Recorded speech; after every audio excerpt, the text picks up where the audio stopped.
Meu nome é Thaís, eu estou fazendo curso de direção de fotografia aqui no projeto de Outros Carnavais e acho que é isso.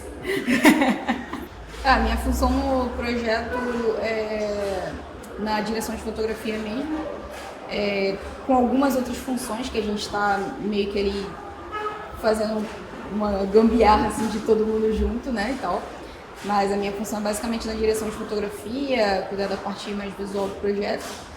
E sobre o projeto, assim, ele é um projeto bastante interessante, como é um projeto de documentário, né, e eu assim já tô há um tempo envolvida mais com fotografia documental. Para mim está sendo bastante interessante, né, essa parte de fazer uma visita técnica, entender as pessoas, os personagens que vão estar, as histórias deles, para poder contar isso de uma maneira visual no documentário.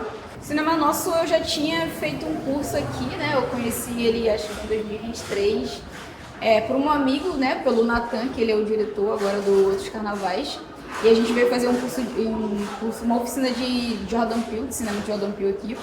E foi bastante interessante, né? Ter esse contato com profissionais da área já aqui, eles falando sobre as experiências deles e como eles enxergam o cinema, como a gente pode enxergar o cinema de outra perspectiva, por pessoas negras que estão lá passando sua visão e tal.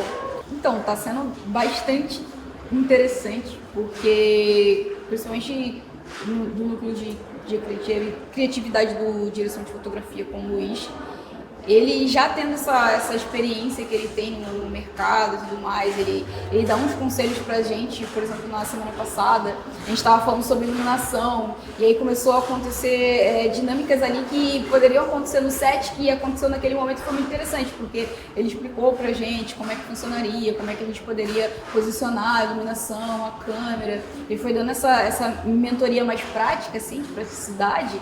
E eu acho que conta bastante, né? Quando você tem uma pessoa que já tem muito tempo no mercado, já entende as dificuldades. Tem coisas, como eu falei, de set que a gente não tem a manha por não estar lá, né? E ele, como ele tá há tanto tempo assim trabalhando de set, ele já tem uma pegada assim, joga esse pano aqui, aí isso vai deixar a luz focada mais no personagem, bota uma luz no fundo, faz isso, faz aquilo.